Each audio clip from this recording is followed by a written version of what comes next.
Hi, horse racing enthusiasts. This is John. Today is Saturday, the 8th of October, and coming to you in the afternoon from Southwest Florida. Saw a couple of races that I thought were worthwhile. There's a string of races at Keeneland today that are, Breeders' Cup, win you're in races.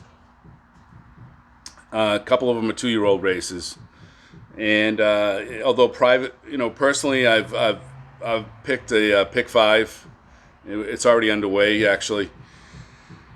But I thought what we'd do is focus in on the 9th, 10th, and 11th race. They're all graded stakes race, and I think kind of fun. So, with that, I'll just jump right into it. The 9th race we're starting out with is Claiborne Breeders' Futurity, and it's a mile and a 16th on the dirt at Keeneland. Lexington's weather today is just it looks pretty precious out there. Mid 60s, sunny.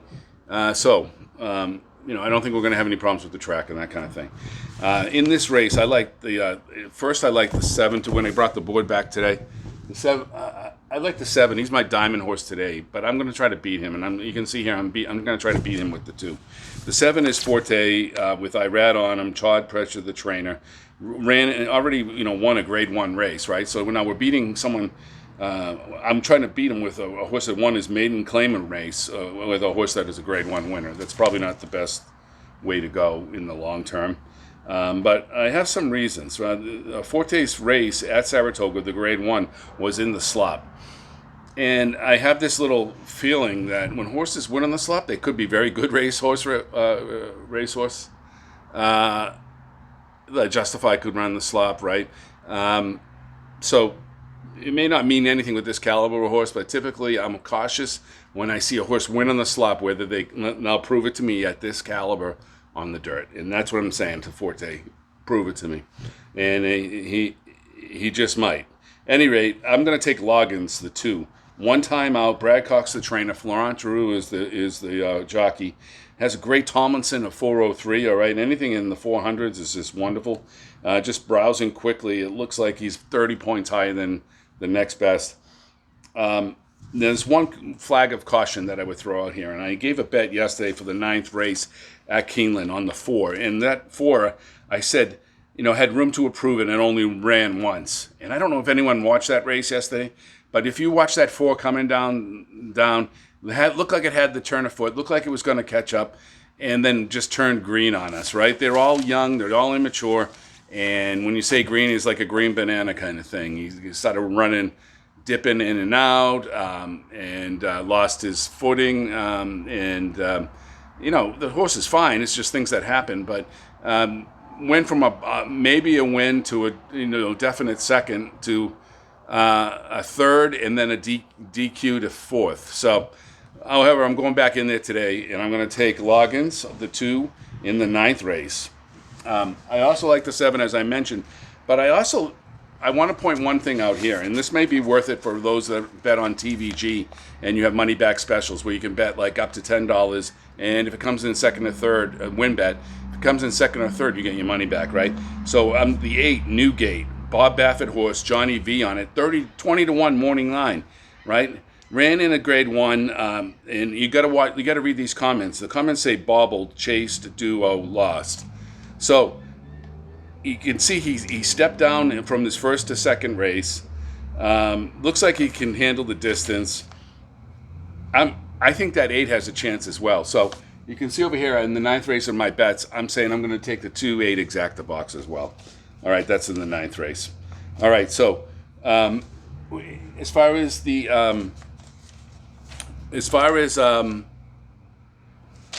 9th race, that's who I like. I threw the 14 in there as well, but I really like the 8 over the 14. So in the 10th race, another great race. It's on the turf, 1 mile on the turf. It's a G1 Coolmore mile, and here's our old friend, number 1, Classic Causeway.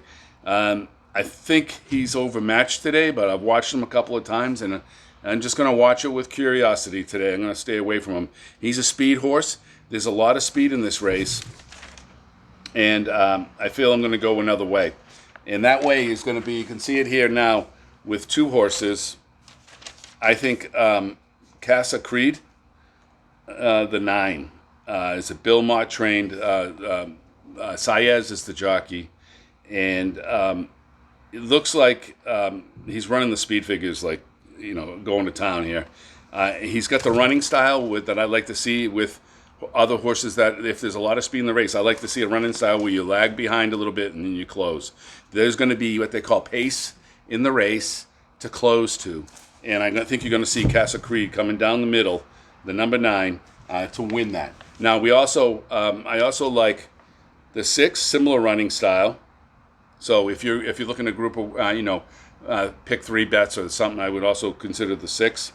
And then what we're looking at is the 7 or the 3 to round it out. The 7 is another speed horse, but looks like it has high caliber speed figures that may be in the lead early.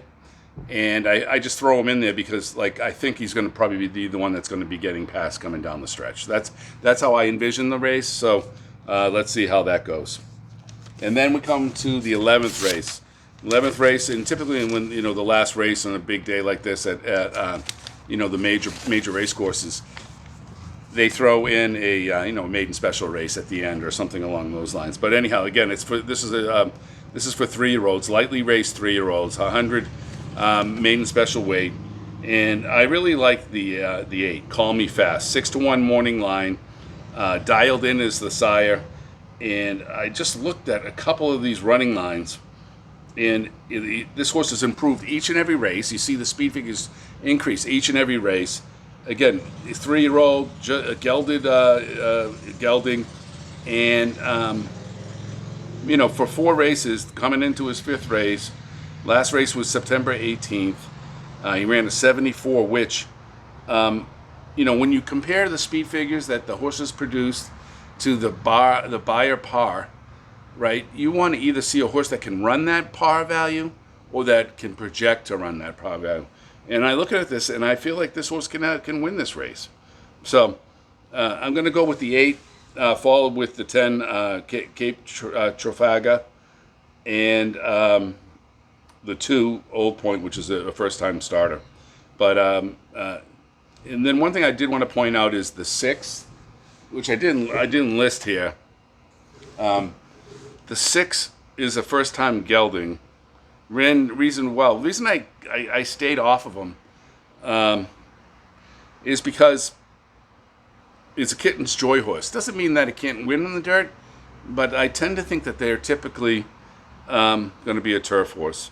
And I'm curious why he's running in this race, assuming that it hasn't scratched, because the first race came out, ran pretty well, and that was on turf, and now they're coming on dirt. So I'm not sure, what the reasoning and rationale is for that. So, so there we go. So, as I mentioned earlier, I'm going to do in the 9th race. I'm going to take the 2 to win. I'm going to do an exacta box 2-8, and then the 9th race I'm going to do a pick 3. Right? I made it 9 here because that's the first leg, if you will. In the 9th, I'm going to take the 2-8. The 10th, I'm going to take the 9-6, and the 11th, I'm going to take the 8-10.